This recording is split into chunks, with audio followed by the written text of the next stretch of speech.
Magandang umaga sa inyong lahat. Napakaganda ng araw ngayon. Magandang umaga, Kuneho. Totoo, napakaliwanag ng araw ngayon. Oo nga, yeah. Magandang umaga sa lahat. Anong balak natin gawin ngayon? Bakit hindi tayo maglaro ng taguan ngayon?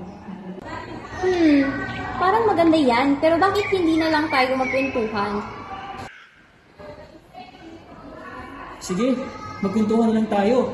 Anong gusto niyo pag-usapan? May naisip akong problema. Sino pa ang pinakamabilis sa ating lahat? Siyempre ako. Kayang-kaya kong lumipad at makapunta kahit saan ko gusto. Yeah! Hindi ako ang pinakamabilis. Tingnan nyo na lang pag tumatakbo ako. Huwag kayong mag-away. Simple lang naman yan. Bakit hindi natin alamin kung sino ang pinakamabilis sa pamamagitan ng simpleng paligsahan? Tama si Kuneho, pero hindi natin kailangan magpaligsahan. Pwede namang malaman natin kung sino ang may iba't ibang abilidad. Tama. Lahat tayo ay may kanya-kanyang kakayahan. Ako, mabilis akong lumangoy.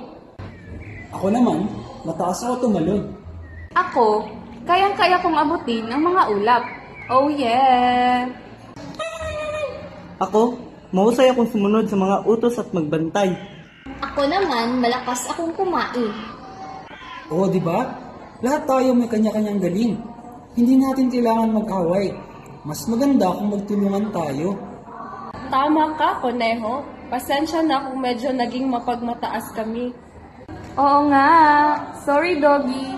Minsan kasi, nakakalimot tayo na lahat tayo ay may halaga. Oh yeah. Wala yun. Ang importante, magkaibigan tayo. Tama, halina't magkwentuhan na lang tayo tungkol sa mga kakaibang bagay na kaya nating gawin. Sige, tara. Mag-enjoy tayo sa araw na to.